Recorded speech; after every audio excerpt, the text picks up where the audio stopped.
Tuhan. Silakan.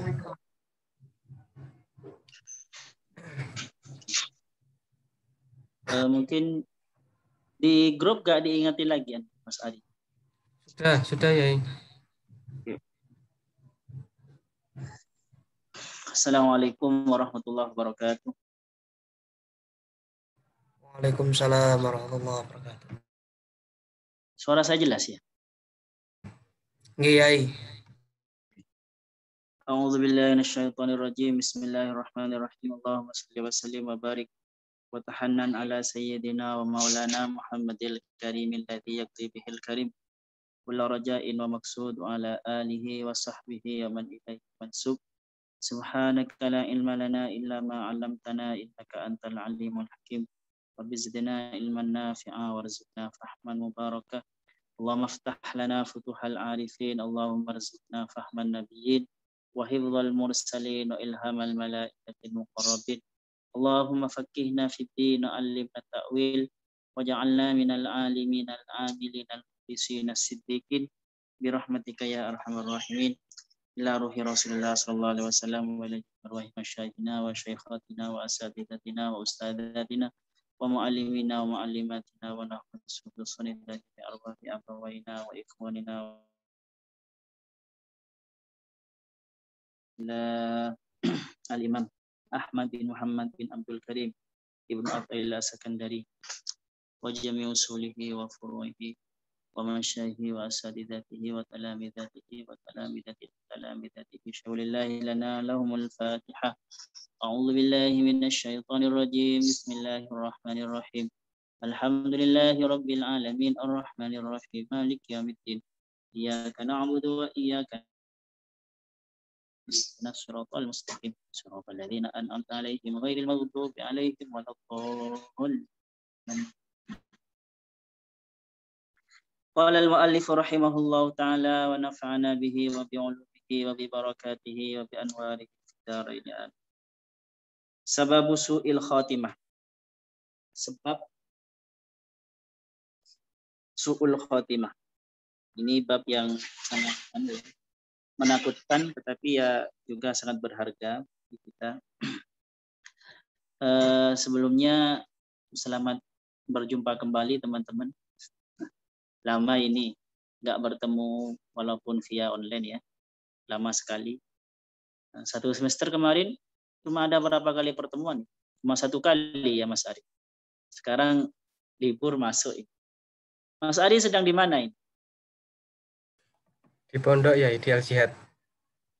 Itu kok ada lampu-lampu. Ari males sih. Di Al-Jihad ya. Bukan di luar kok itu. Oke.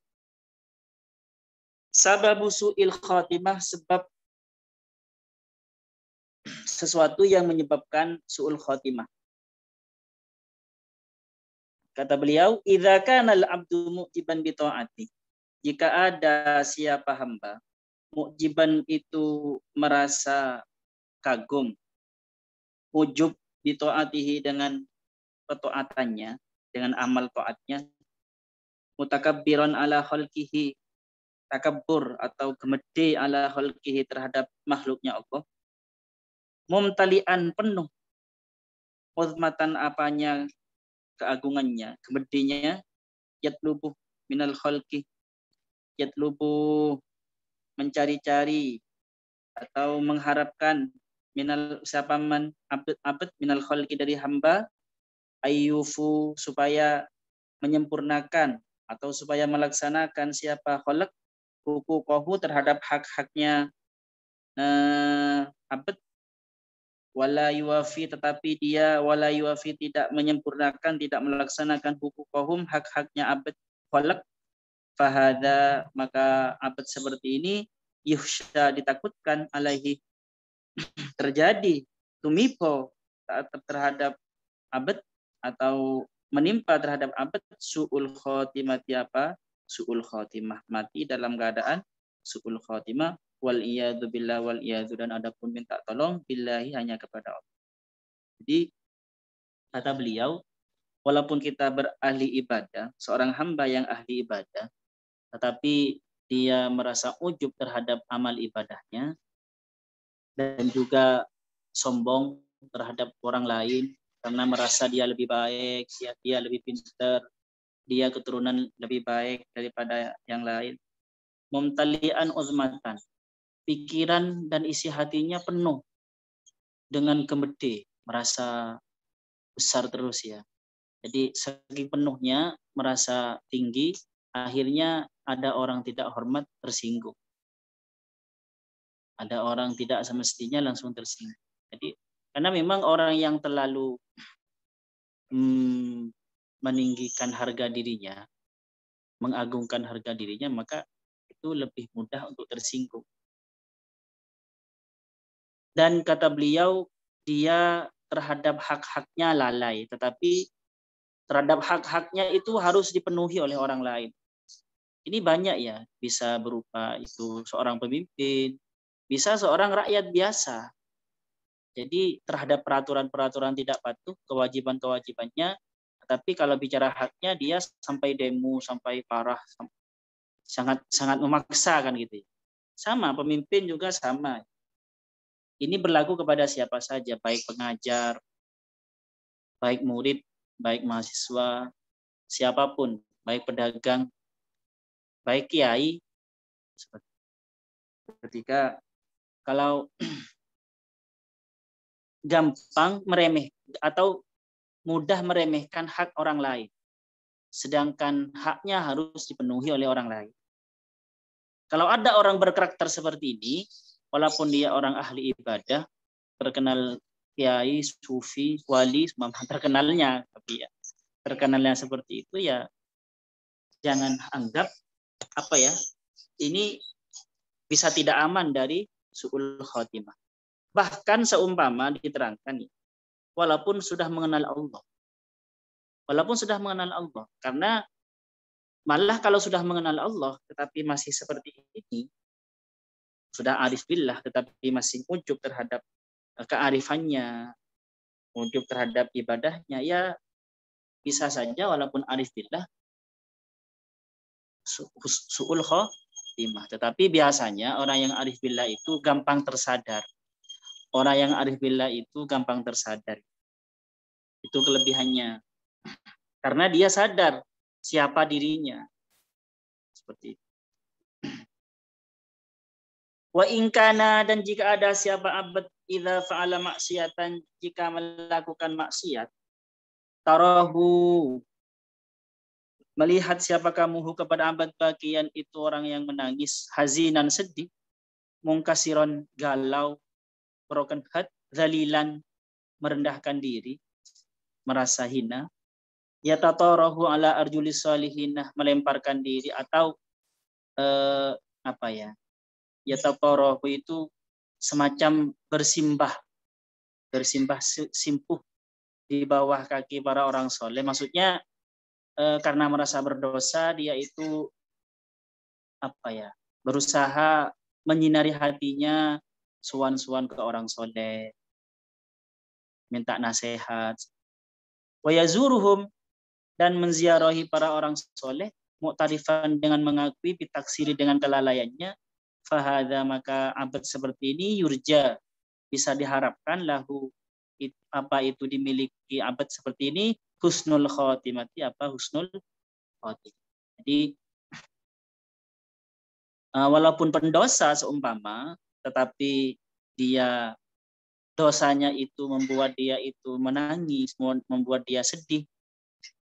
Dosanya itu membuat dia selalu galau tiap malam sehingga banyak istighfar, banyak merasa rendah.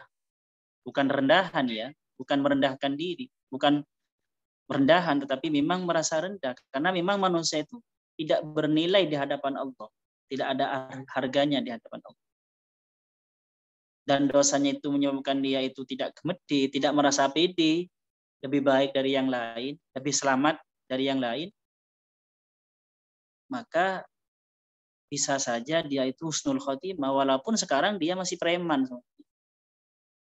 walaupun preman, walaupun kiai, walaupun kelihatan orang soleh, tetapi merasa ujub. Tapi begini ya, ujub itu ruwet memang. Jadi kita sudah sholat tengah malam supaya nggak kelihatan orang. Sholat tengah malam supaya nggak kelihatan orang kan.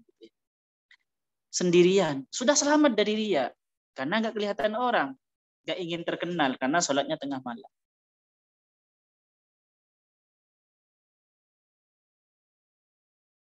Saya bisa sholat tengah malam. Nggak ada yang tahu. Saya bisa ikhlas. Saya bisa tidak riya. Atau gini, dia sudah menyadari itu. Aduh, astagfirullahaladzim. Saya kok merasa merasa ujub gitu kan. Tetapi setelah dia tersadar dari ujub, dia merasa baik lagi. Saya hebat ya. Saya sudah tersadar dari ujub. Nah, ini ada lagi kadang gitu ya. Saya hebat. Saya bisa tersadar dari ujub. Padahal orang lain bisa tidak selamat dari ujub. Saya kok bisa selamat dari ujub. Jadi ruwet ya. Kadang kita itu puasa, tirakat puasanya kita itu cuma makan satu kali seumpamanya.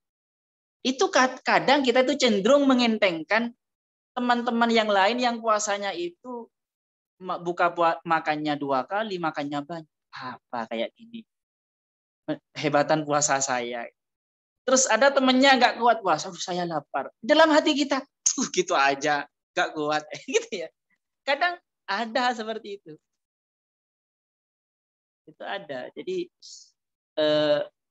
bahaya seperti itu. Itu kalau terus dipupuk, kalau terus kita tidak insaf dari hal yang seperti itu, tidak berusaha untuk sadar dan berhenti dari yang seperti itu, walaupun kita terkenal orang baik, ya bisa su'ul khotimah, bisa su'ul khotimah. Kita sudah baik ahli silaturahim, tetapi cenderung kadang meremehkan orang yang tidak suka silaturahim kan gitu kan ya. Bisa saja nanti su'ul khotimah kan gitu. Oke. Ini ujub. Ujub itu memang sulit sekali ya. Seperti yang saya sebutkan tadi, selamat dari riya, tetapi tidak selamat dari ujub. Tersadar dia, saya kok ujub ya. Akhirnya dia berusaha untuk tidak ujub. Apa ini dari Allah? Kan itu. Tetapi ketika sudah merasa ini dari Allah, ini semuanya atas taufiknya Allah, saya tidak mungkin. Itu kan sudah tidak ujub. Tetapi lagi-lagi dia, saya hebat ya, bisa seperti para sufi saya, bisa merasa tidak ujub, bisa tersadar dari ujub. Oke, itu bahayanya ya, lembut sekali dan sangat kecil. Kalau kita jarang untuk mengintrospeksi diri, maka tidak terasa kita terjerumus ke dalam ujub riya itu. Idza talabta qari'an, jika kamu mencari seorang qari, wajadtah ma la yuhsa. Wajadtah pasti kamu menemukan ma terhadap sesuatu la yuhsa yang tidak terbatas. Maksudnya qari banyak. Kalau kamu hanya mencari seorang qari banyak. Wa idza talabta tabiban, dan jika kamu mencari seorang tabib,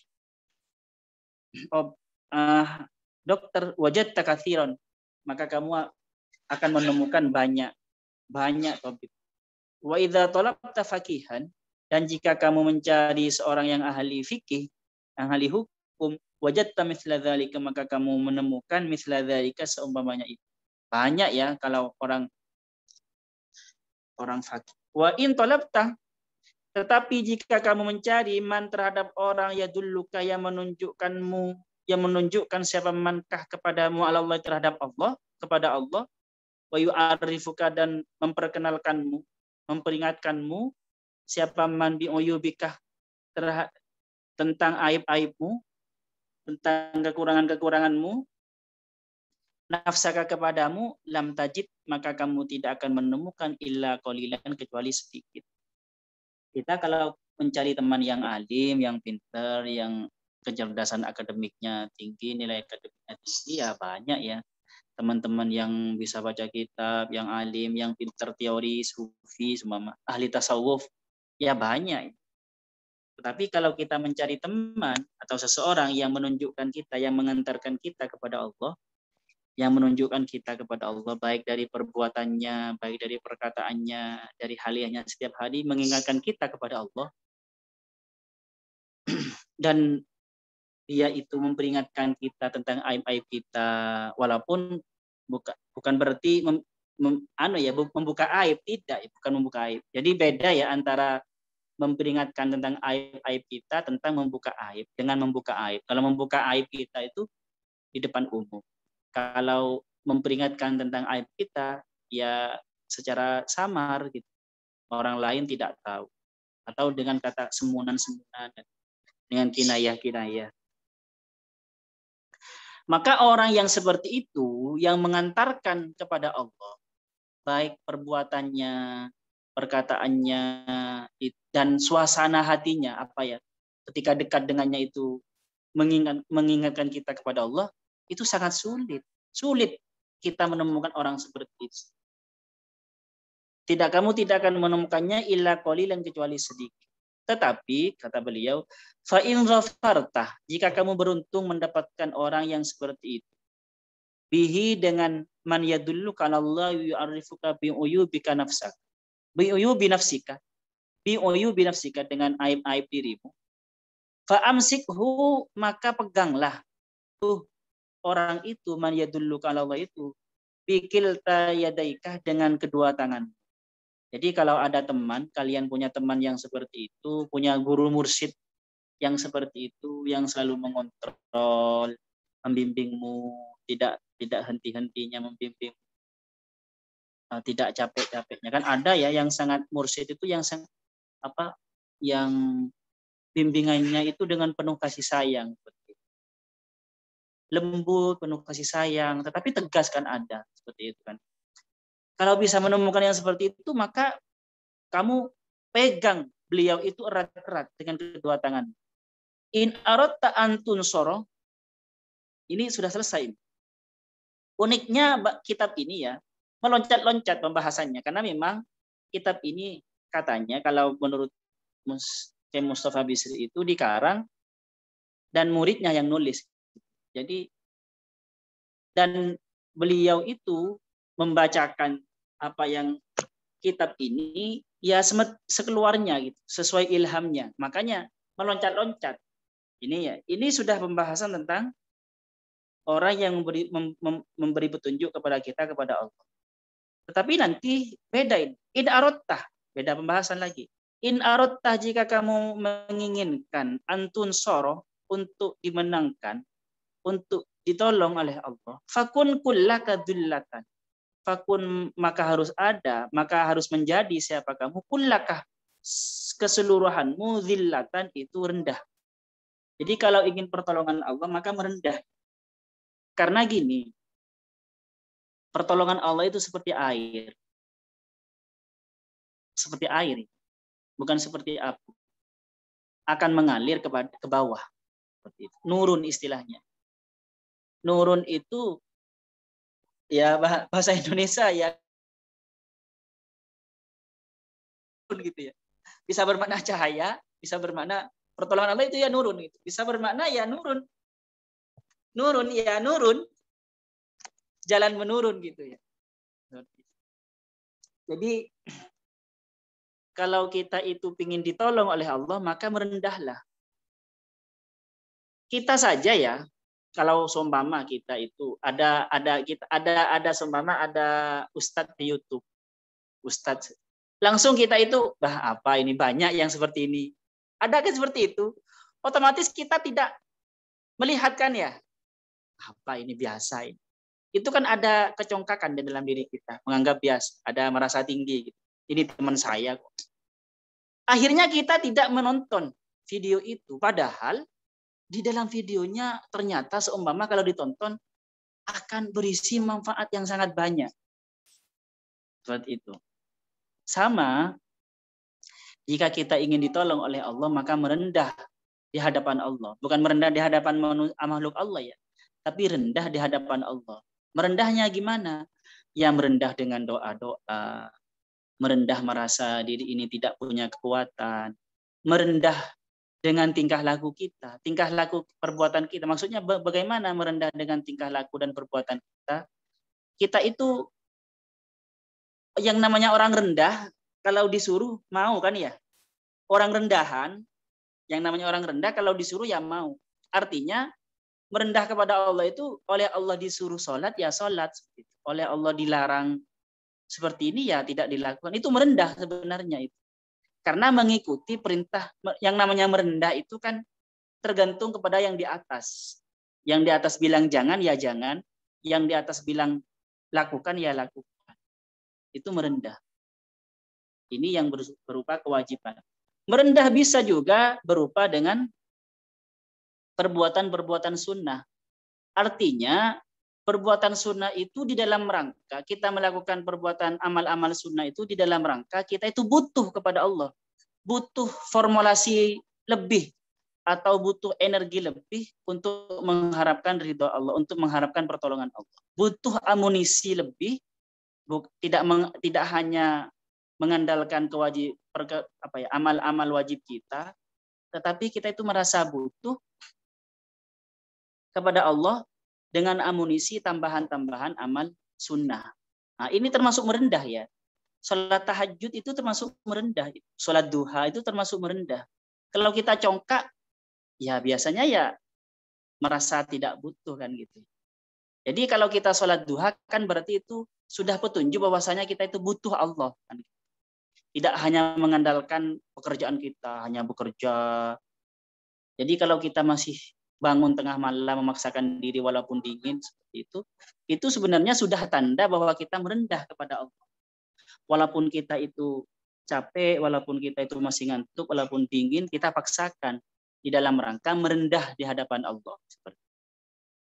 Nah, jadi merendah di situ bukan merendahkan diri di hadapan manusia. Qala Allah Ta'ala, Allah berfirman, walaqad nasarakumullah, dan Allah benar-benar menolongmu, dan walaqad dan benar-benar nasara menolong kepada kalian Allah subhanahu badrin di perang Badar, wa antum dan kamu ketika itu azillatun itu rendah, orang yang merendahkan diri, orang yang rendah, orang yang lemah. Nah, ini kalau tafsir biasanya itu kan wa antum azillah itu maksudnya padahal kamu ketika itu tentaramu hanya 313, sedangkan musuh itu banyak kan gitu kan ya. Musuh itu di atas 1000. Tetapi Allah menolongmu. Ini kalau tafsiran biasanya. Ada yang menafsirkan juga bahwasanya wa antum adillah ini padahal kamu sebelumnya itu dizalimi oleh orang kafir Quraisy, tetapi ternyata di perang Badar kalian menang. Antum adillah. Tetapi bagi para sufi ini dimaknai beda. Tidak terfokus, orang sufi itu pikirannya tidak al-ibrah bi khusus sabab. Ini kan sebabnya, asbab nuzulnya kan tentang perang Badar kan. Tetapi enggak, para sufi itu al-ibrah bi umumil lafzi, maka pemaknaannya itu luas. Artinya kalau kalian ingin ditolong oleh Allah, maka ketika itu kamu harus merendahkan diri di hadapan Allah. Wa antum adillah. Jika kamu ingin benar-benar ditolong oleh Allah, maka keadaanmu harus adillah, harus merendahkan diri. Egomu itu jangan ditinggikan, direndahkan. Kalau bisa egomu kau matikan, kau hilangkan, yang ada hanya ego Allah. Jangan merasa ibadah, karena ibadahmu itu atas pertolongan Allah. Seperti itu. Itu yang namanya adillah ya. Adillah. Paling sempurna adillah ya kalau kita bisa memfanakan diri kita. Fanaul fana itu adillah. Menurut para sufi yang sebenarnya yang ya fanaul fana itu. In aradtah, ini jelas Al-Qur'annya ya. Jika kalian ingin ditolong oleh Allah, maka merendahlah. Seperti yang saya sebutkan tadi, merendah itu banyak cara. Bisa dengan perbuatan, bisa dengan ibadah, bisa dengan perkataan, bisa dengan doa-doa, bisa dengan pikiran dan hati. Isi hati dan pikiran. In aradtah, jika kamu menginginkan untuk dikasih, untuk diberi, fakun kullaka fakron. Maka jadilah siapa kamu, kullakah, keseluruhanmu, fakron itu fakir, butuh. Fakir itu butuh ya, kurang. Nah, kata Al-Quran, innamas shadaqatu, sesungguhnya pemberian sedekah lil fuqara'i itu hanya untuk orang-orang fakir wal masakin dan orang-orang miskin. Ini kalau tafsir biasa kan ini tentang zakat ya. Mustahik zakat itu ya orang fakir dan orang miskin. Tetapi oleh sufi ini tafsirkan beda. Ini unik sekali ini.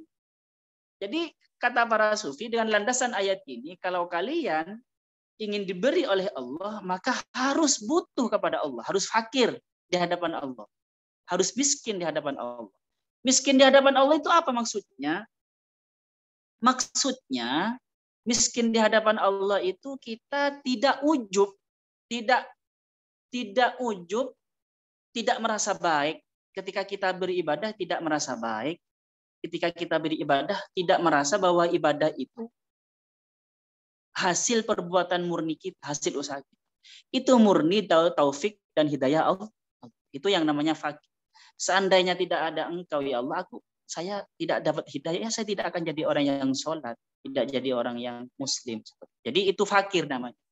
Jadi kita ini antumul wallah innallah ghaniyun wa antumul fuqara.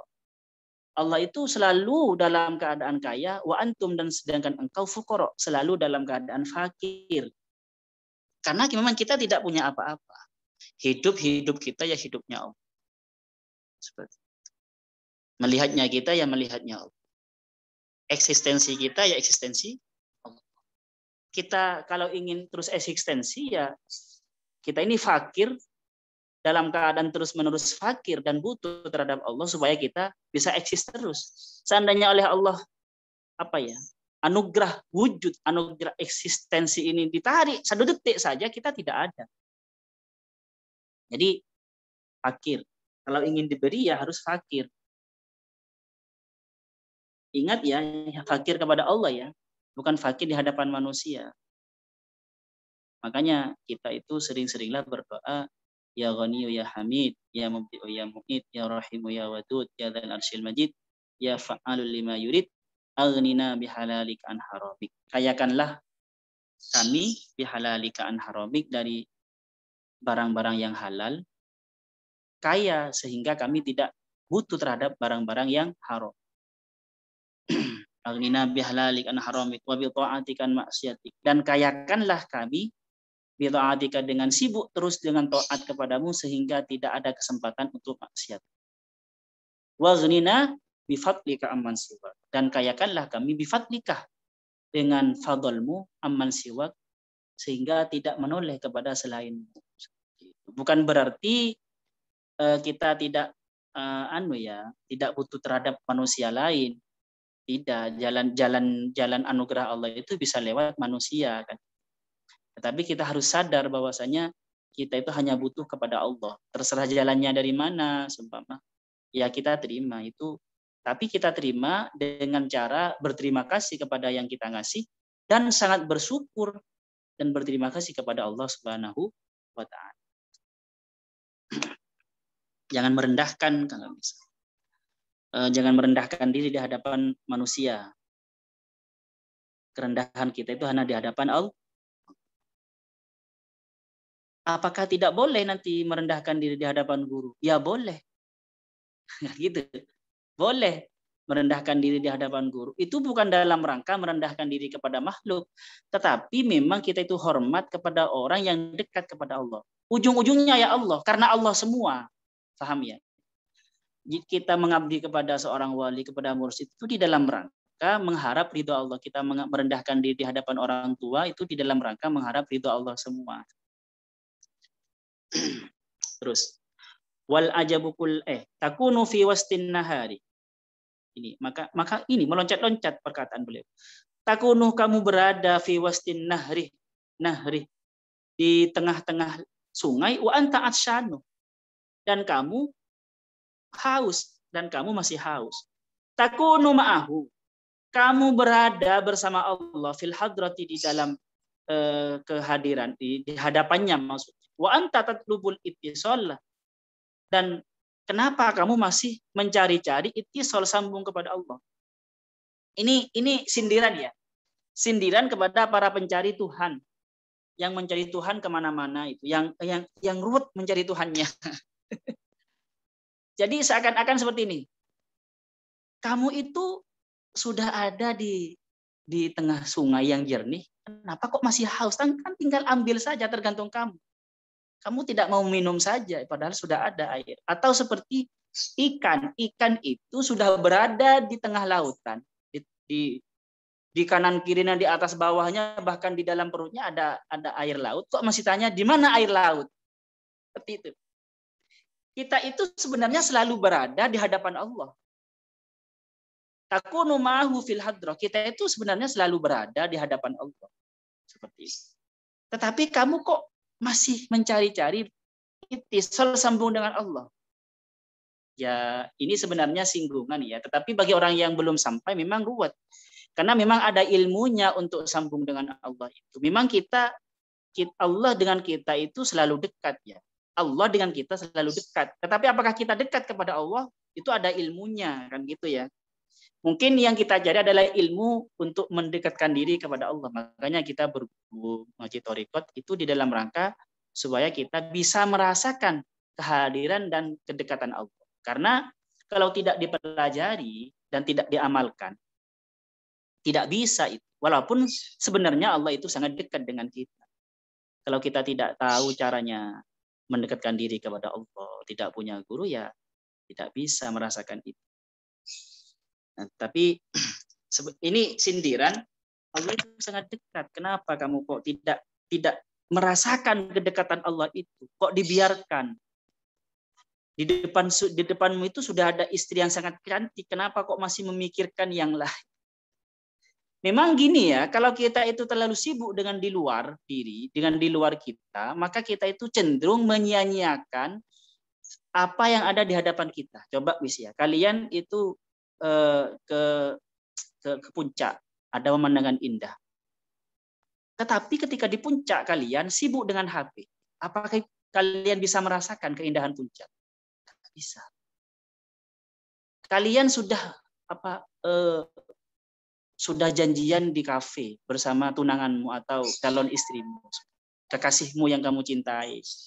Tetapi cewekmu apa kekasihmu sibuk dengan HP, kamu sibuk dengan HP, apakah bisa merasakan kemesraan ketika berdua? Ya tidak. Sama, kita ini sangat dekat dengan Allah, selalu dekat. Allah selalu dekat dengan kita. Lebih dekat dari urat nadi kita, lebih dekat dari sumsum kita. Tetapi kalau kita itu sibuk dengan di luar diri kita, sibuk dengan dunia, pikiran kita sibuk dengan dunia, kita juga masih banyak dosanya, ya tidak akan merasakan nikmat paling nikmat itu, yaitu Allah. Kita tidak akan merasakan nikmatnya Allah yang lebih nikmat dari surga itu. Jadi memang ini sindiran ini ya. Kamu itu ada di hadapan, ada di tengah-tengah sungai yang jernih yang bisa diminum, kok kamu masih haus? Ka'annal ibadah, seakan-akan seorang hamba-hamba lam yatawassalu lil akhirah, menganggap dia, seorang hamba menganggap lam yatawassalu, dia itu tidak bisa sampai kepada akhirat, lil akhirah, untuk akhirat, illa bikafratil ma'kali, kecuali dengan banyaknya makan, wal masyrabi, dan minuman. Jadi ini singgungan lagi. Jadi ada orang yang sibuk terus dengan urusan makan dan minum, seakan-akan dia kalau sudah makan dan minum itu, seakan-akan akhirat bisa diperoleh dengan makan dan minum. Padahal tidak ya. Kok sibuk dengan urusan dunia terus? Padahal dia sadar kalau bahwasanya dia akan menuju akhirat yang itu. Itu sudah sadar, dia sudah beriman. Ini sindiran kepada orang beriman ya, bukan kepada orang yang tidak beriman. Jadi ada orang beriman sudah menyadari bahwasanya tanah airnya yang abadi itu, atau tanah air yang asli itu adalah akhirat, kok masih sibuk dengan makan dan minum? Kok kayaknya kalau tidak makan dan minum tidak bisa sampai kepada akhirat kan itu. Ini sindiran lagi. Auqila lahum, atau dikatakan kepada mereka, hadhihi tuwassilukum, ini enggak tahu apa ini. Ini tuwassilukum, bisa menyampaikan apa hadihikum, kepada kalian, ilal akhirati, kepada akhirat. Jadi atau ada hamba yang dikatakan oleh gurunya, ini kamu bisa menyelamatkan kamu kepada akhirat. Ini sudah kita belajar banyak tentang tasawuf, tentang belajar ini ya. Tetapi walakin ma arkhasa nafsuka alaika. Tetapi betapa longgarnya nafsukah kepadamu alaika terhadap dirimu. Artinya apa? Betapa longgarnya kamu terhadap dirimu. Artinya padahal kamu tahu bahwasanya kalau kita itu tidak tahajud seumpama, kita tidak berzikir, sulit untuk dekat kepada Allah, sulit untuk mengenal Allah. Sudah tahu itu seumpama. Tetapi kamu kok masih longgar terhadap dirimu? Itu tidak dikerjakan. Nanti masih ada alasan terus, dan alasanmu itu selalu oleh kalian diiyakan terus. Ma'arhosoh nafsukah alaika. Betapa longgarnya dirimu kepada dirimu sendiri. Diri ingin berdosa, dibiarkan berdosa. Nanti. Padahal kamu ingin menjadi orang mulia di hadapan Allah. Terus ketika sudah berdosa, istighfar lagi. Terus berdosa lagi, dibiarkan berdosa lagi. Terus jadi ma'arhosoh nafsukah alaika. Betapa longgarnya dirimu kepada dirimu, padahal kamu sudah tahu bahwasanya ini menyampaikanmu kepada Allah, dan ini akan menghalangimu dari akhirat dari Allah. Tetapi ketika nafsumu, dirimu menginginkan melakukan sesuatu yang menyebabkan kamu jauh dari Allah, dibiarkan. Maksudnya ma'arhoso nafsuka alaika. Laula hawanaha alaika ma'arattaha li'adzabillahi ta'ala. Padahal seandainya bukan karena rendahnya nafsumu itu alaika terhadap dirimu, ma'arattahu, kamu tidak akan mempersilahkan kepada nafsaka itu li'adzabillahi ta'ala, terhadap azabnya Allah Subhanahu wa taala. Jadi kita itu disiksa oleh Allah, dapat siksaan oleh Allah baik dunia maupun akhirat. Karena tidak bisa kita pungkiri ya, siksaan itu bisa di dunia, yang berupa karma-karma itu kan, yang berupa buah atau akibat dari perbuatan kita, kelalaian kita kan itu. Baik yang berakibat menjadi penyakit di tubuh atau yang lainnya kan gitu ya. Itu karena kamu mengikuti rendahnya dirimu itu, kerendahan nafsumu itu. Wa ma aglaha, tetapi anehnya juga wa ma aglaha, dan betapa mahalnya nafsumu fi talabid dunia. Kalau tadi itu betapa fi talabid dunia, di dalam mencari dunia, wajibnya dan mengumpulkan dunia. Jadi gini maksudnya, sedangkan nafsumu tentang urusan dunia sangat sungguh-sungguh seperti itu. Dalam urusan dunia dan mengumpulkan dunia sungguh-sungguh. Tetapi di dalam urusan akhirat kamu enteng, maksudnya seperti betapa entengnya dirimu terhadap dirimu sendiri dalam urusan dunia, dan betapa tergupuh-gupuhnya dirimu terhadap dirimu sendiri ketika berbicara tentang urusan dunia. Seperti maksudnya. Wal ajabu kullal ajab, sungguh aneh, kullal ajab, dan sungguh sangat aneh, fiman orang yas'alul munajjimah, yang bertanya kepada orang ahli nujum, orang ahli paranormal, orang pintar tapi tidak pintar. Kok dikatakan orang pintar ya? Ya mungkin orang pintar itu dikatakan orang pintar karena pintar bujui kan. Bertanya kepada orang ahli nujum, ahli ramal, anhali, tentang keadaan dirinya, wala yas'al, dan dia tidak bertanya kitab Allah, kepada kitab Allah, wa sunnata Rasulullah SAW, dan kepada sunnah Rasulullah SAW. Jadi dia itu bertanya tentang dirinya mengandalkan orang ahli nujum, mengandalkan dukun seumpama ya, mengandalkan siapa yang meninggal itu, Mbak Yu, mengandalkan ini kan gitu. Tidak bertanya, tidak menilai dirinya dengan kacamata kitab Allah, tidak menilai dirinya dengan kacamata sunnah Rasulullah SAW. Idza dha'iftah, jika kamu lemah, anil ibadati, dari ibadah, jika ibadahmu lemah sedikit, faraqi ibadataka bil bukai, maka tingkatkanlah kualitas ibadahmu bil bukai, dengan menangis, wa tadarru'i, dan merendahkan diri di hadapan Allah. Jadi kalau ibadah kalian itu sedikit, dan memang kita semuanya sedikit ibadahnya ya, lemah kita di dalam ibadah. Kalau masalah HP, kita kuat sekali berjam-jam. Kalau masalah main HP, internetan, kita bisa berjam-jam. Tetapi kalau urusan beribadah, belajar itu cepet capek gitu. Kalau seperti itu, seumpama seperti itu ya kalian, saya ya, meroki maka tembellah atau angkat kualitas itu ibadah ibadahmu bil bukai dengan menangis.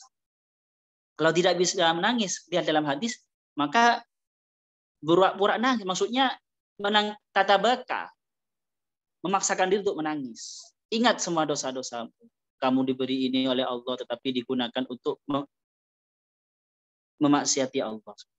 Wa idza qila laka, dan jika dikatakan kepadamu, ma yubki alaika, man, siapa yubki yang menangis, yang kamu menangis, yang menangis siapa, man alaihi terhadap man, maksudnya siapa yang kamu tangisi, maksudnya siapa yang dia tangisi, fakila, fakul, maka katakanlah, abdun, ya hamba, seorang hamba, ufia, yang diberi afiat, yang diberi sehat, yang diberi kelebihan kesempatan, kelebihan harta, kesehatan, fa'amfaqoh, lalu abdun itu menginfakkan, menggunakan afiatahu, keafiahannya, kesehatannya, hartanya atau kesempatannya, fi maksiatillahi ta'ala, di dalam maksiat kepada Allah Subhanahu wa taala. Ya menangisi diri sendiri, yang dimana diri sendiri ini diberi oleh Allah, diberi kesempatan, diberi nikmat kesempatan, diberi nikmat kesehatan, diberi nikmat harta, mampu, tetapi kemampuan dan kesempatan juga kesehatan itu padahal dari Allah, digunakan untuk maksiat kepada Allah, digunakan untuk musuhi Allah. Ini bukan benar-benar perlu ditangisi orang yang seperti itu. Maksudnya seperti itu ya. Ya kita sering seperti ini ya. Diberi kesehatan oleh Allah, tetapi kita gunakan untuk kesehatan itu, kita gunakan untuk memerangi Allah. Diberi kekuatan oleh Allah, diberi kesempatan waktu oleh Allah, diberi kekuatan harta, kekuatan fisik, kesempatan waktu juga, tapi semuanya digunakan untuk maksiat kepada Allah. Padahal yang ngasih Allah. Benar kata Gus. Kalau lebih anunya ya, kata Gus Bahar, kita ini unik gitu ya. Manusia ini unik. Sudah diberi kok malah minta gaji. Paham ya? Sudah diberi kesempatan gitu ya. Kita ini sudah diberi apa? Sudah diberi bisa sholat gitu ya oleh Allah. Kok padahal sholat itu diberi oleh Allah, kok malah dengan sholat itu kita minta pahala dari Allah gitu.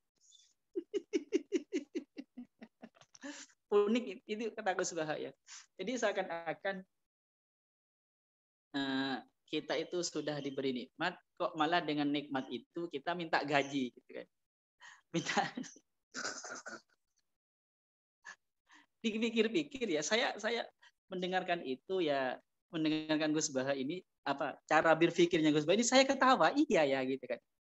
Jadi kita itu diberi nikmat oleh Allah, diberi nikmat bisa sholat.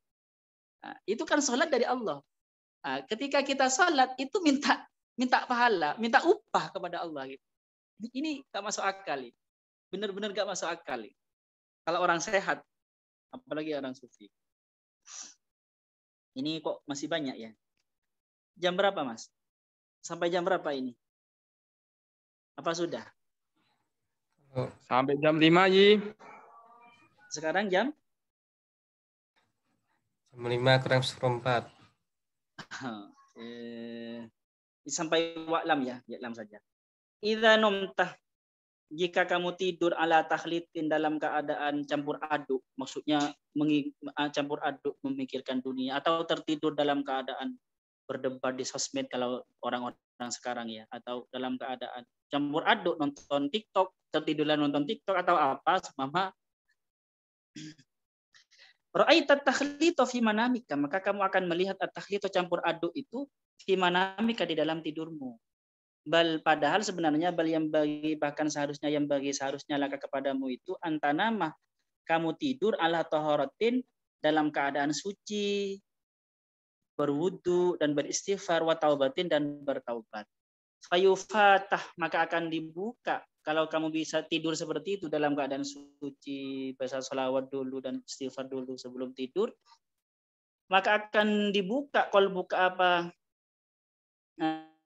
hatimu binurihi dengan cahayanya Allah. Walakin tetapi kata beliau sulit seperti ini karena kebanyakan orang mangkana fi naharihi laghian, barang siapa yang di dalam kesehariannya itu laghian, lupa kepada Allah, melalaikan Allah. Jadi kalau laghi itu semacam lupa dalam kesengajaan, ya, laghi namanya.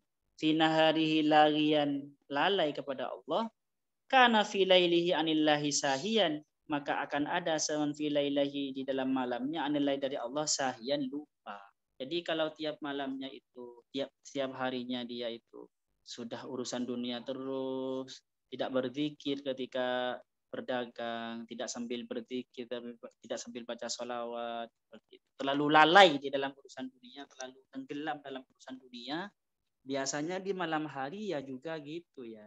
Apalagi di siang harinya itu bukan hanya lalai, tetapi melanggar ya. Tiap harinya pekerjaannya dosa, mencari nafkah-nafkah yang haram. Jangan harap di malam hari bisa tahajud. Seperti itu. Jadi untuk bisa dapat cahaya Allah di malam hari, kita bisa ingat Allah di malam hari, di siang hari kita juga harus mempersiapkan diri. Seperti itu. Jangan makan makanan yang tidak halal, jangan makan walaupun halal, jangan makan makanan yang terlalu kenyang seperti itu. Biar bisa bangun malam. Ingat. Idza ra'aita waliyan, jika kamu melihat seorang wali Allah, waliyan lillahi ta'ala, fala yamna'uka ijlaluhu, maka jangan menghalangimu ijlaluhu, apa keagungannya, mengagungkan seorang wali tersebut, min antak mudah dari kamu duduk baina yadaihi di hadapannya, muta'addiban dengan bersopan santun, wa tatabarraku dan mencari barokah bihi dengan wali. Jadi gini ya, kalau kalian kenal seorang wali, walaupun kita menghormati beliau, ingat ini salah ya, karena dalam rangka menghormati beliau kita menjauh. Tidak. Kita walaupun menghormati beliau, sebisa mungkin kita mendekat, mengabdi, ada di hadapan beliau supaya cahaya beliau itu, cahaya para wali Allah itu masuk ke dalam hati kita. Berzikir dengan beliau. Jadi seperti itu ya. Ini banyak ini ya. Jadi kata beliau, kata Ibnu Athaillah Sakandari, kalau kamu bertemu seorang wali, maka selain kamu menghormati wali tersebut, kamu juga harus berusaha untuk selalu ada dekat dengan beliau, tapi harus dengan sopan santun, dalam rangka mencari barokah kepada beliau, barokahnya beliau. Apa kita baca? Saya cukupkan sekian ya. Ini belum tanya jawab kan? Wa'lam, ketahuilah, annas sama sesungguhnya langit wal arda dan bumi, la ta'addaba bersopan santun min waliyih kepada seorang wali, kama ya ta'addaba mahu banu Adam, seperti halnya bersopan santun mahu terhadap waliullah banu Adam, siapa manusia, wallahu subhanahu wa ta'ala. Oke, sampai di sini. Ada yang bertanya? Monggo dibuka, Mas. Monggo teman-teman yang mau bertanya kami persilahkan.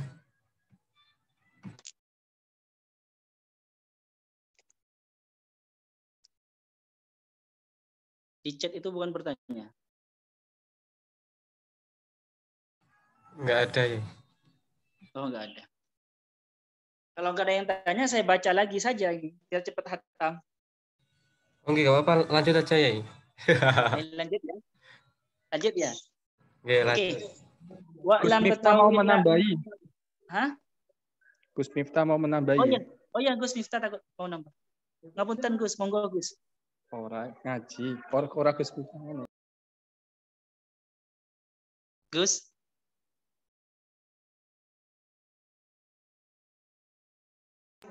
Ketua PW Matan Jatim. Alhamdulillah, kita dihadiri oleh Ketua Matan Jatim.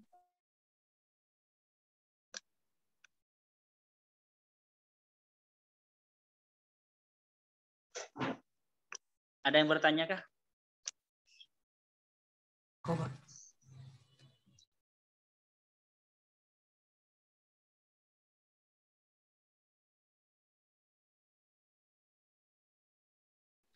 Oke ya, saya baca saja ya. Saya baca biar hatam, biar Oke, cepat ya. hatam. Siap.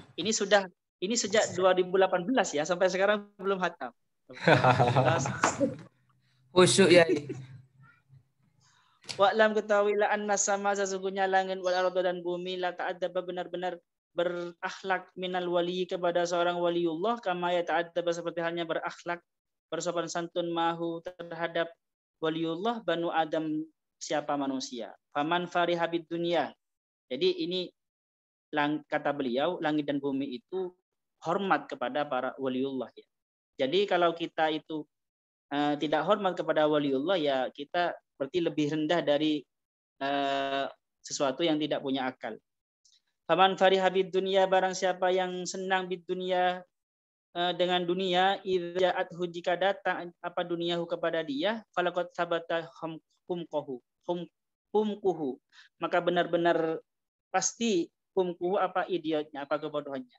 Jadi kata beliau orang sufi itu jika ada dunia datang dunia dia senang maka dia bodoh sebenarnya. Karena ketika ada dunia itu kan kita nambah tanggung jawab kan ya. Dunia itu kan bangkai kata para sufi itu kan. Kok kedatangan bangkai kok senang gitu. Kedatangan satu yang hina kok senang berarti dia bodoh lagi. Wa ahmaqa minhu ada yang lebih bodoh dari orang tersebut man seorang idza fatathu tidak kebagian dunia, fatat tidak kebagian apa duniahu kepada man hazinah sedih zaman alaiha terhadap dunia. Famithaluka maka perumpamaanmu jika seperti itu kaman seperti orang ja'athu datang hu kepada man hayatun apa ular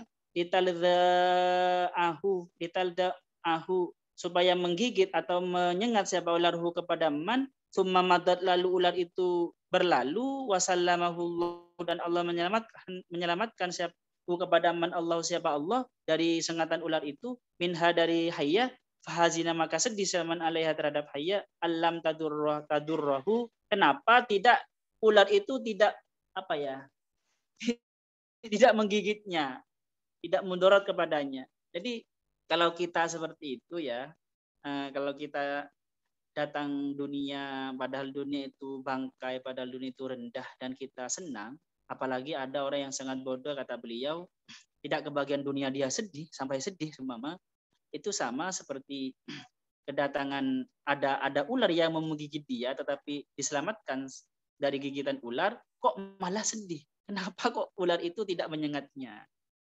Jadi memang dalam kacamata para sufi itu dunia itu seperti ular ya, yang bisa membahayakan yang bisa menggigit manusia seperti itu. Kecuali ya kita pintar kalau Al-Ghazali tidak se-ekstrem ini. Kalau Al-Ghazali dunia itu ya tergantung ya. Kalau Al-Ghazali itu yang namanya dunia itu adalah dunia yang digunakan untuk dunia. Atau akhirat yang digunakan untuk dunia, itu dunia. Kalau Al-Ghazali.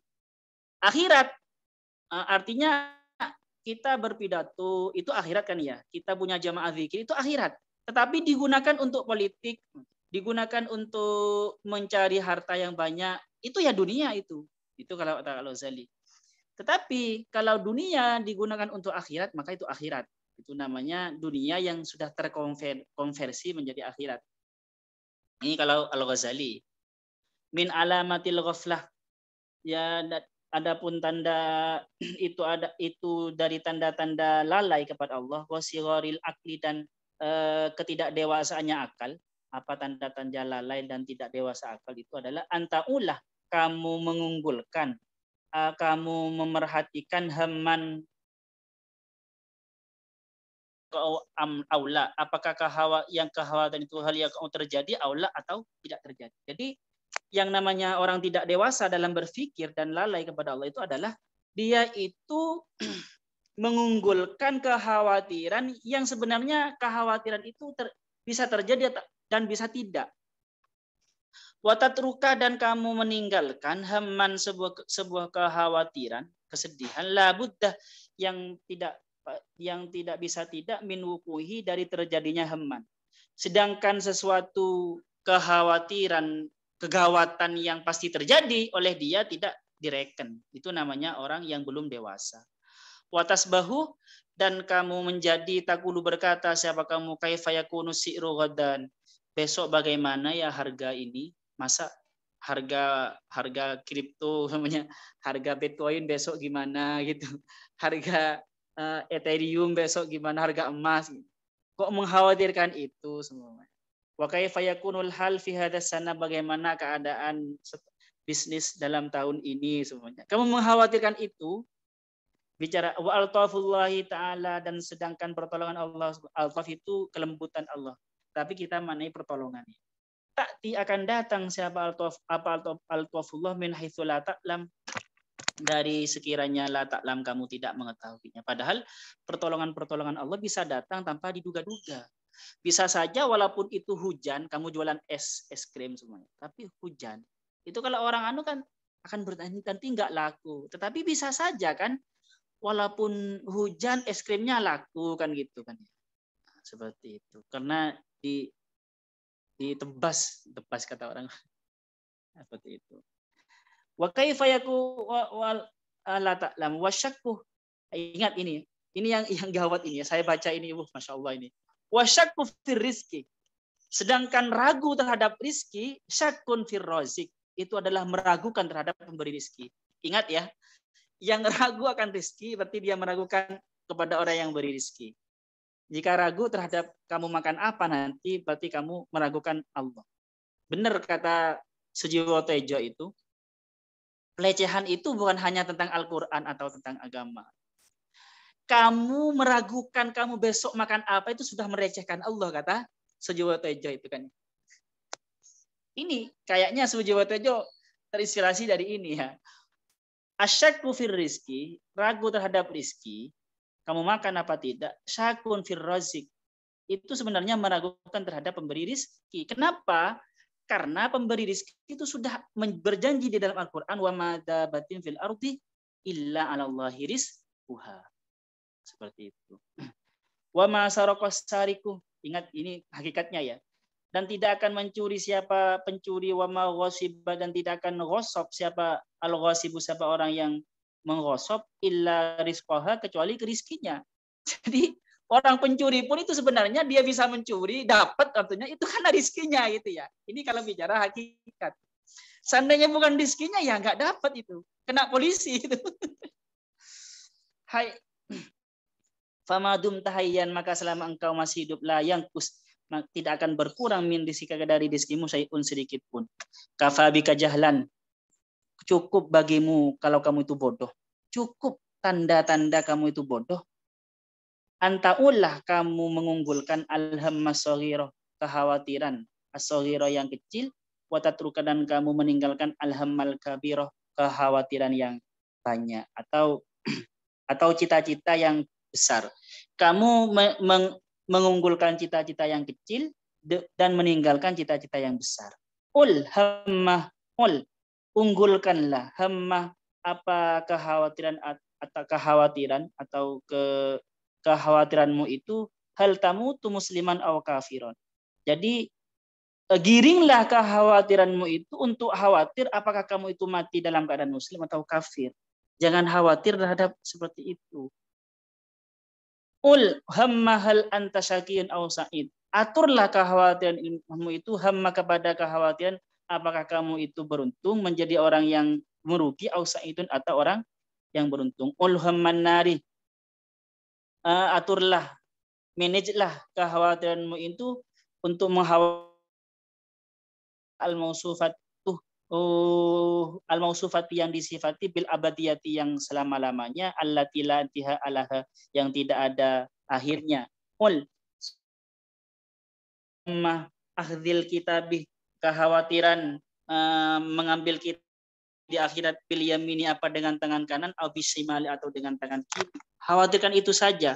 Hadza huwal hammul ladzi yu'alu, ini adalah huwal hammu, adalah kekhawatiran alladzi yu'alu, yang harus diutamakan. Kekhawatiran yang seperti ini yang harus diutamakan. La hammul luqmatin, bukan kekhawatiran sesuap nasi, tak kuluha, yang kamu akan memakannya. Wala syurbatain, kekhawatiran seteguk minuman, tashrobuha, yang kamu meminumnya.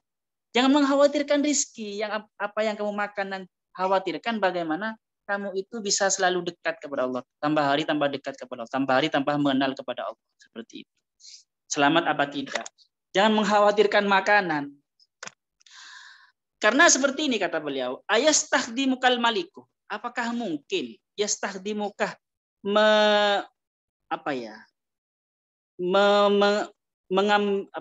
memanfaatkan tenagamu al-maliku apa seorang raja,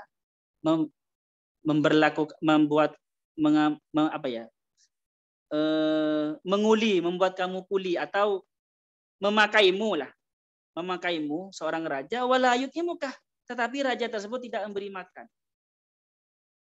Manusia pun malah ini ya, tidak mungkin kata beliau ada seorang raja memberlakukan seorang tukang atau punya tukang tapi tidak diberi makan. Itu kehormatan raja itu. Orang pelit pun ya, orang kaya pelit terus punya tukang terus tidak dikasih makan, itu kehormatan itu. Apalagi Allah Subhanahu wa taala. Artinya seperti ini. Selain karena semua makhluk hidup itu pasti ditanggung oleh Allah, kalau kita itu mengabdi kepada Allah setiap harinya, tidak mungkin kita oleh Allah itu tidak diberi makan. Masa pengabdinya Allah tidak diberi makan? Itu kehormatan Allah loh ya. Dalam tanda kutip tapi ya. Itu kan merusak citra Allah kalau Allah tidak memberi makan orang yang dekat kepada Allah. Gak mungkin lah seperti itu. Apalagi memang Allah secara umum berjanji rizkinya orang manusia, bahkan makhluk yang hidup itu pasti ditanggung oleh Allah. Atakunu fi darid diyafah. Apakah kamu ada fi darid diyafah di dalam ruang tamu atau apa? Guest room, guest house, ruang tamunya raja gitu ya. Wa tudayya'u, dan kamu disia-siakan, keleleran. Gak mungkin lah kamu ada di perjamuannya seorang raja, tak menjadi tamunya seorang raja, tetapi kamu tidak diberi makan. Maksudnya gini ya, kalau kamu pengen ditanggung oleh Allah, jadilah kamu tamunya Allah terus maksudnya. Ini secara tidak langsung perkataan beliau ini, kalau ingin ingin ditanggung oleh Allah, maka lalu tamu kepada Allah, sambung terus dengan Allah, seperti itu. Inna habba ma yuta'ullahu, sesungguhnya paling dicintai sesuatu oleh Allah. Inna habba ma, sesungguhnya sesuatu yang sangat dicintai, yuta'u, yang ditaati Allah siapa lebih dengan ma, athiqatu bih, adalah percaya kepada Allah, mempercayai Allah. Jadi perbuatan taat yang sangat dicintai oleh Allah itu adalah mempercayai Allah. Paham ya? Ini sama ini. Pasangan saja ya, pasangan itu walaupun kamu itu suka memberi sesuatu kepada pasanganmu, tetapi kamu itu tidak mempercayai pasanganmu, itu tersinggung. Allah lebih seperti itu ya. Jadi sesuatu yang sangat disenangi oleh Allah, ketaatan, ibadah yang sangat disenangi oleh Allah adalah mempercayai Allah. Percaya kepada Allah 100%. Itu sangat disenangi oleh Allah. Li antakuna khamilan fid dunya, kamu menjadi orang rendahan atau humul fid dunya, di dalam dunia, khairun, itu lebih baik laka kepadamu min antakuna khamilan yaumal kiamati, daripada menjadi orang yang humul, yang rendah di yaumal kiamati, di hari kiamat. Gak apa-apa menjadi orang yang humul, tidak direken oleh orang di dunia, asalkan kamu nanti direken oleh Allah di akhirat. Hadhihi safawatul umri, ini adalah intisarinya umur, wa gharbalatuha, dan saringannya umur. Maksudnya gini, ya man la yaqulu hintotah, wahai orang yang tidak makan gandum, illa mugharbalatan, kecuali gandum yang sudah diayak, yang sudah disaring, la budda ayyugharbalah, kamu itu harus untuk mengayak amalakah, amal ibadahmu, fala yabqa, sehingga tidak tersisa laka kepadamu, bagimu, illa ma akhlasta fihi, kecuali amal akhlasta yang kamu ikhlas di dalam amal. Wa ma'ada dzalika, dan selain itu yurma, dibuang. Jadi kita itu setiap harinya makan saja itu pasti makan beras yang sudah disaring kan ya, yang bagus-bagus. Kenapa kita untuk urusan akhirat itu untuk perut kan ya? untuk perut kita itu memakan makanan yang bagus, memilih berasnya diayak, cari yang bagus-bagus. Tetapi kenapa untuk akhiratmu kamu tidak mengayak amalmu, tidak tidak menyaring amal, saringlah amalmu, buanglah ketidakikhlasan itu, buanglah ujub-ujub itu, buanglah riya-riya itu, sisakanlah yang hanya ikhlas, yang sering ikhlas buang, jangan sampai ada ikhlasan dan jangan sampai ada keriaan dan jangan sampai ada keujuban itu. Jadi maksudnya kalau kita itu sempurna di dalam urusan dunia, perfeksionis maksudnya ya, maka untuk urusan akhirat kita seharusnya lebih perfeksionis seperti itu. Oh, alhamdulillah sudah selesai sampai di bab ini, sudah selesai bab ini. Afatul mukhalatah, penyakit bergaul. Besok tentang gaul ya. Negatifnya bergaul. Allah Subhanahu wa taala alam. Banyak. Monggo kalau ada pertanyaan.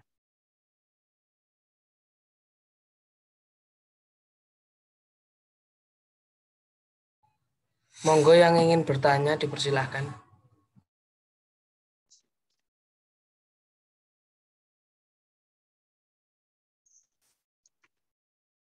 Monggo.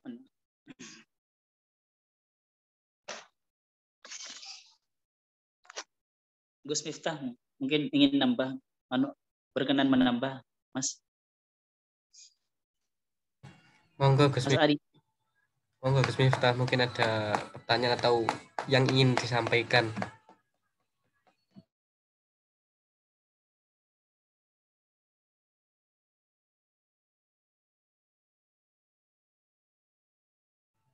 Khairuddin gimana sekarang Khairuddin? Di Surabaya apa di rumah Khairuddin?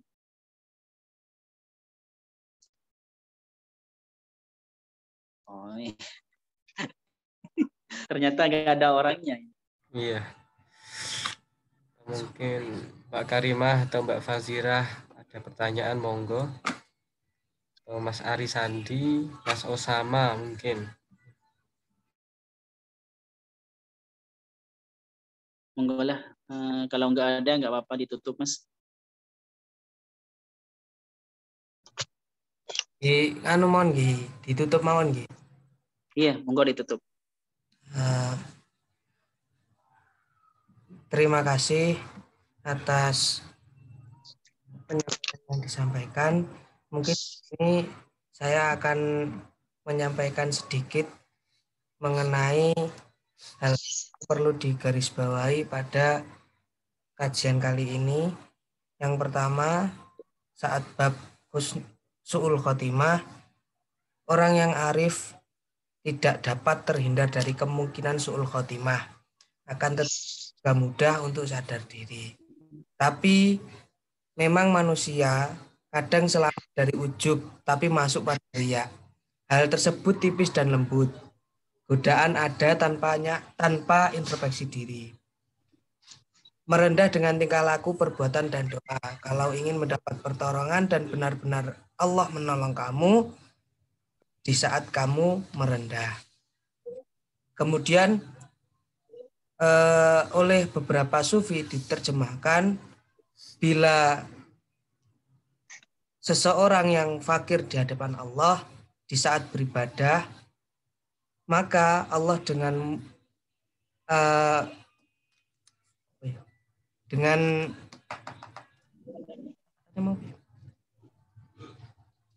rahmat, hidayah dan taufik Allah kita dapat beribadah. Kemudian yang terakhir,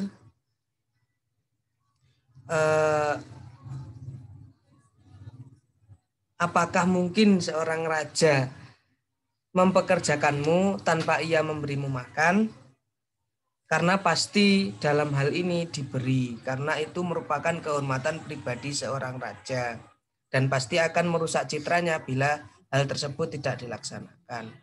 Sesuatu atau perbuatan yang sangat dicintai oleh Allah adalah mempercayai Allah. Sekian, terima kasih.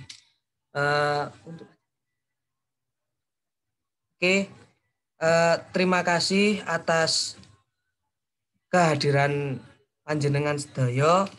Apabila ada kesalahan kata, baik perbuatan dan lain sebagainya dari saya, itu murni dari pribadi saya. Kami akhir qauli, wassalamualaikum warahmatullahi wabarakatuh. Doa kami minta dari Yai Yarto. Monggo Yai. Gus Miftah, doa. Iya Mas. Direkaken Yai, monggo. Enggak Gus, mohon berkah doanya Gus.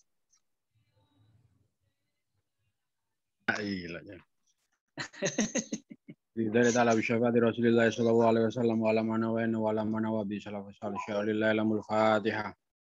A'udzu billahi minasyaitonir rajim. Bismillahirrahmanirrahim. Bismillahirrahmanirrahim. Alhamdulillahirabbil alamin. Hamdan dzakirin, hamdan syakirin, hamdan nafi'in ni'amahu wa ikafan majidah. Ya Rabbana lakal hamdu kama yanbaghi li jalali wajhika wa asyhadu an la ilaha illallah wa asyhadu anna Muhammadan abduhu wa rasuluh. Allahumma shalli ala sayyidina Muhammadin salatan tunajjina biha min jami'il ahwali wal afat, taqdilana biha jami'al hajat, wa tutahhiruna biha min jami'is sayyi'at, wa tarfa'una biha ala darajat, wa tuballighuna biha aqsal ghayat min jami'il khairati fil hayati wa badal amal. Rabbana la tuzigh qulubana ba'da idh hadaytana wa hab lana min ladunka rahmah innaka antal wahhab. Rabbana hab lana min azwajina wa dhurriyyatina qurrata a'yun waj'alna lil muttaqina imama. Allahumma faqihna fid din wa lim ta'wil ya fatahu ya alim iftarhna fil arifin. Allahumma rizqna ilman nafi'ah wa amal muqabbalah rizqan halalan tayyibam masah. Allahumma rizqna fahman nabiyyin wa hifdzal mursalin wa ilhamal malaikatil muqarrabin. Waj'alna minal ulama'il 'amilin min ibadikal muttaqin min ibadikas shalihin. Allahumma inna nas'aluka sihhah wal 'afiyah wa husnal khuluq. Allahumma inna nas'aluka salamatan fid din wa 'afiyatan fil jasad wa ziyadatan fil ilmi. Wabarakatuh rizki wa tawbatan qablan maut rahmatan indal maut wa akhiratan. Tahassantu bidil izzati wal jabarut wa ashamtu rabbil malakut wa qad hal hayy la dalam. Isrif anna al a'da'a. Isrif anna al a'da'a innaka la shay'in. Isrif anna al a'da'a li al-shay'in. Tahassantu bidil izzati wal jabarut wa ashamtu rabbil malakut wa qad hal hayy la dalam. Isrif anna al Tahassantu bidil izzati wal jabarut wa ashamtu rabbil malakut wa qad hal hayy la dalam. Isrif anna al a'da'a. Isrif anna al a'da'a. Isrif anna al a'da'a. Rabbana atina fid dunya hasanah wa fil akhirati hasanah wa qina adzabannar. Subhana rabbika rabbil izzati amma yasifun. Salamun alal mursalin walhamdulillahi rabbil alamin. Al-Fatihah.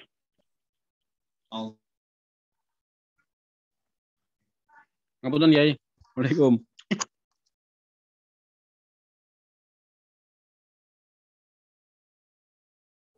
Satu salam.